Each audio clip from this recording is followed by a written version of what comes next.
12 de novembro de 1944. 15 horas e 47 da tarde. Base aérea de Tarquinia, Itália, ao norte de Roma.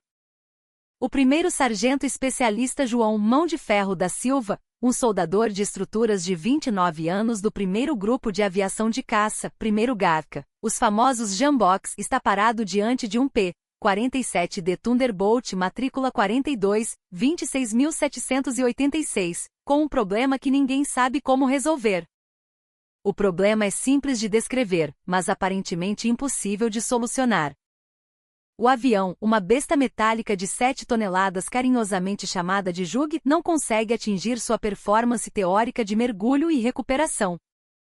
O P-47 foi projetado para ser o caça mais rápido em um mergulho, capaz de despencar dos céus como um meteoro blindado. Impulsionado por seu monstruoso motor radial Pratt & Whitney R2800 Double Vaz de 18 cilindros. O manual garante 2.300 cavalos de potência com injeção de água de emergência. A Republic Aviation garantiu esses números. O governo brasileiro pagou por esses números. Mas o P-47 do capitão aviador Roberto Pocahontas Pessoa só atinge um desempenho medíocre na recuperação de mergulho. Faltam-lhe cerca de 35 km por hora na saída da picada e a aceleração parece engasgada. No teatro de operações da Itália, onde a principal ameaça é a Flak, artilharia antiaérea alemã, e os ocasionais ataques surpresa dos caças da Luftwaffe, essa diferença de velocidade não é apenas um número. É a diferença entre sair da zona de tiro da Flak após lançar uma bomba ou ser despedaçado por estilhaços. É a diferença entre escapar de um Messerschmitt Bf-109 que mergulha do sol ou virar um alvo estático. É a diferença entre voltar para o Rio de Janeiro ou ficar enterrado em Pistoia. O capitão Pessoa não é o único. Dos 25 Thunderbolts operacionais do esquadrão, 16 apresentam déficits de aceleração documentados. Os pilotos reclamam no debriefing, o tenente-coronel Nero Moura documenta, os mecânicos investigam.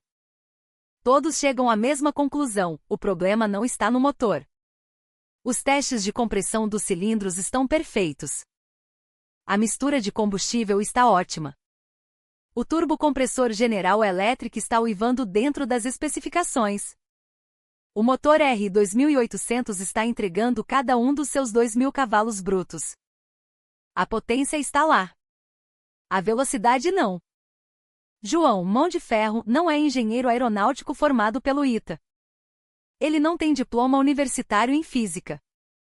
O que ele tem são 11 anos de experiência soldando caldeiras e trilhos na Companhia Siderúrgica Nacional e um entendimento intuitivo de como forças brutas interagem com metais, sob tensão extrema. Os oficiais de manutenção americanos que davam suporte à FAB disseram que o problema provavelmente era o arrasto aerodinâmico causado pelas bombas e foguetes nos cabides das asas. Talvez a fuselagem massiva do P-47 estivesse suja. João investigou cada possibilidade. Inspecionou a fuselagem centímetro por centímetro, procurando amolgadelas na blindagem. Verificou o alinhamento dos profundores e ailerons.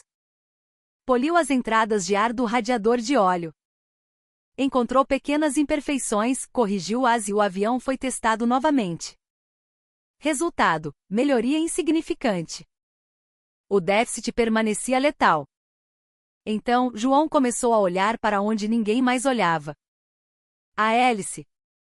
O P-47D usava uma hélice Hamilton Standard Hydromatic de 4 pás, uma estrutura gigantesca com quase 4 metros de diâmetro, 13 pés. Eram conhecidas como pedal blades pás de remo por sua largura. Cada pá era forjada em liga de alumínio 2025, T6. Elas tinham um perfil aerodinâmico projetado para converter a força bruta do motor radial em empuje linear.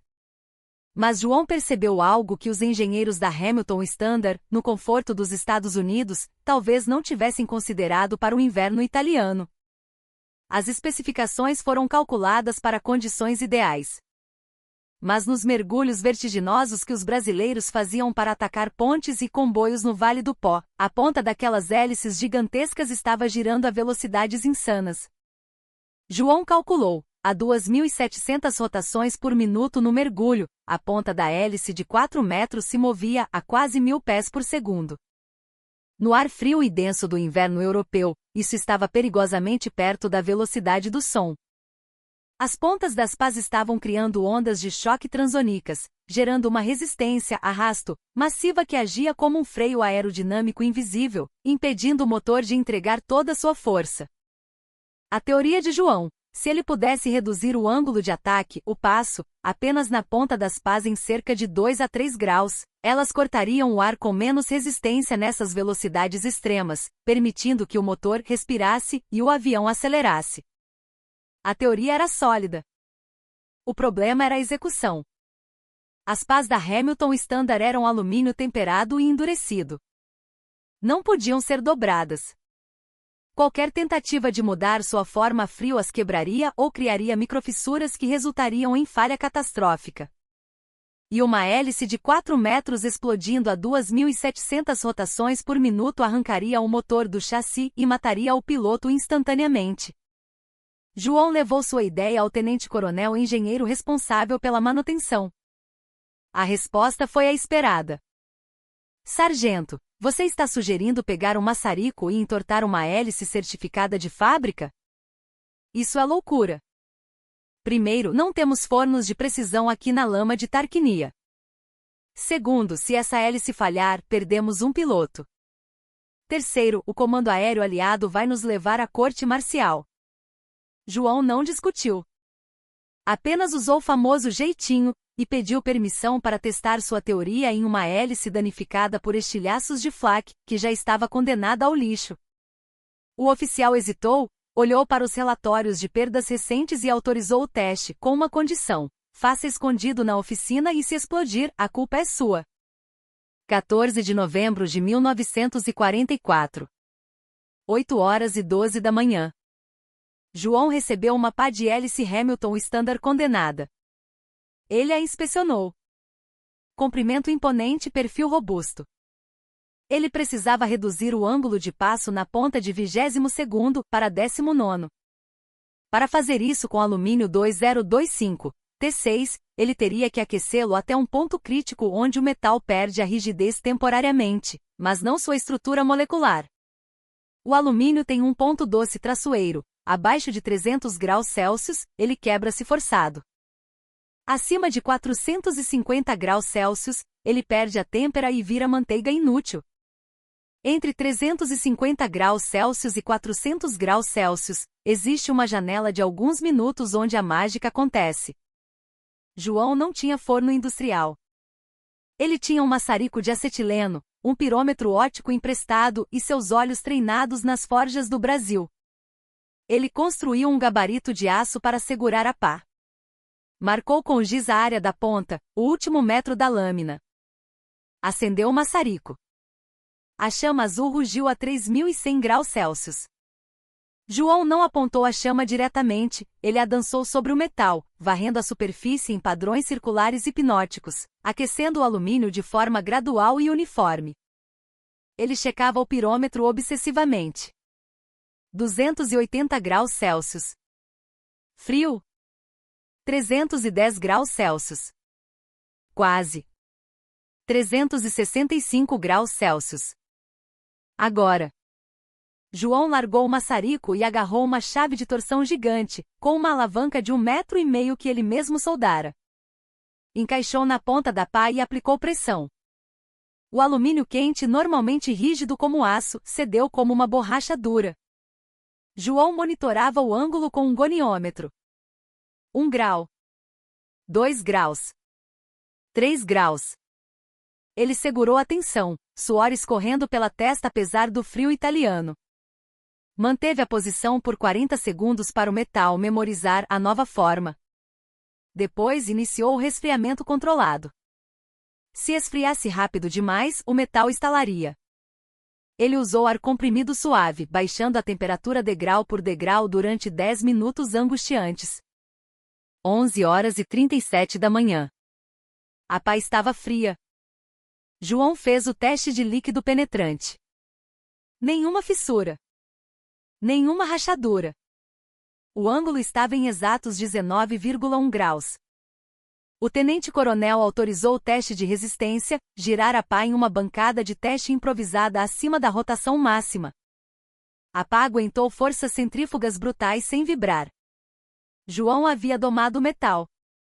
Nos dias seguintes, ele repetiu o processo nas 4 pás de uma hélice completa e a instalou no P-47 matrícula 42, 26.786. O capitão Pessoa não foi informado da gambiarra técnica. Foi dito apenas que a hélice havia sido rebalanceada. 17 de novembro de 1944. 9h22 da manhã. O capitão Pessoa decolou de Tarquinia. Subiu para 20.000 pés sobre o mar Tirreno. O plano era simular um ataque de mergulho padrão. Pessoa picou o nariz do Thunderbolt. A gravidade e o motor R2800 puxaram as 7 toneladas de metal para baixo. O velocímetro começou a girar. 350 milhas por hora. 400 milhas por hora.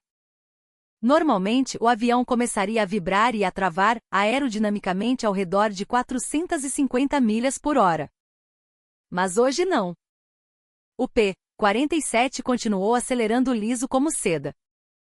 470 milhas por hora. 500 milhas por hora. O avião cortava o ar com uma ferocidade desconhecida. Na recuperação, o pull-out, a resposta foi imediata. A energia cinética acumulada permitiu que o avião subisse de volta aos céus como um foguete, sem a lentidão habitual. Pessoa gritou no rádio: "Torre, confirmem a calibração do meu velocímetro. Estou lendo valores impossíveis aqui e o bicho ainda quer acelerar." Ao pousar, quando contaram à Pessoa que sua hélice havia sido cozida no maçarico pelo sargento João, o piloto brasileiro riu nervosamente e disse: "Não me interessa se ele usou magia negra ou cachaça. Eu quero isso em todos os aviões do esquadrão." Agora. O Major Nero Moura autorizou a modificação em segredo para 12 aeronaves. Entre novembro e dezembro, João Mão de Ferro e sua pequena equipe trabalharam incansavelmente, transformando hélices padrão em lâminas de corrida. O teste real veio em 12 de dezembro de 1944. Uma esquadrilha de 4 P-47S modificados dos Jamboks estava atacando uma coluna de transporte alemã perto de Bolonha.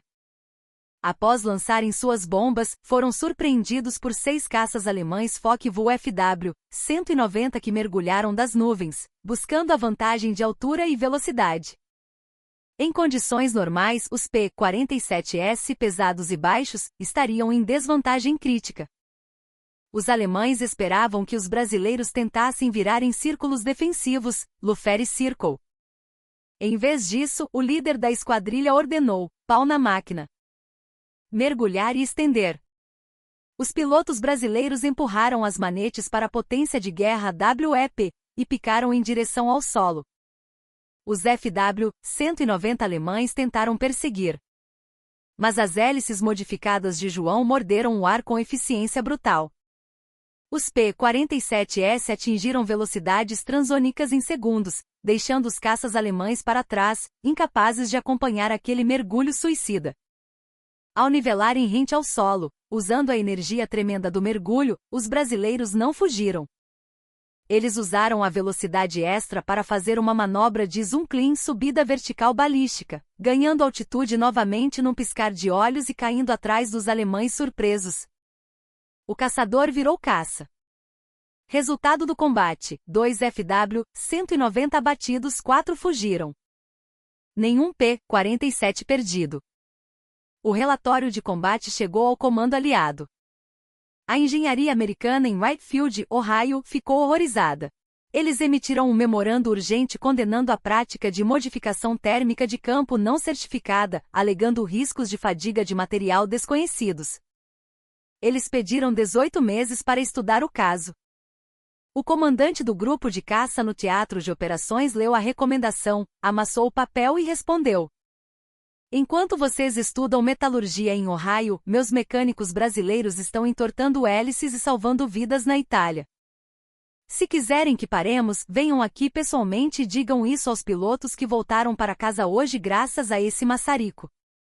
A Força Aérea Brasileira continuou usando as hélices modificadas até o fim da guerra. João Mão de Ferro da Silva nunca recebeu uma medalha específica por essa inovação técnica. Seu nome não está nos manuais da Hamilton Standard. Quando a guerra acabou, ele voltou para o Brasil e trabalhou anonimamente na indústria metalúrgica até se aposentar na década de 70. Ele morreu em 1994, no Rio de Janeiro. Poucos sabiam que aquele senhor quieto que soldava portões na vizinhança foi o homem que, armado apenas com um maçarico e intuição, deu aos lendários jamboques as asas de que precisavam para dominar os céus da Itália. Às vezes, a inovação não vem de laboratórios imaculados. Ela vem de um sargento sujo de graxa que se recusa a aceitar que não dá para fazer. Essa é a lição que João deixou na pista fria de Tarquinia. E é uma lição que os pilotos da FAB nunca esqueceram.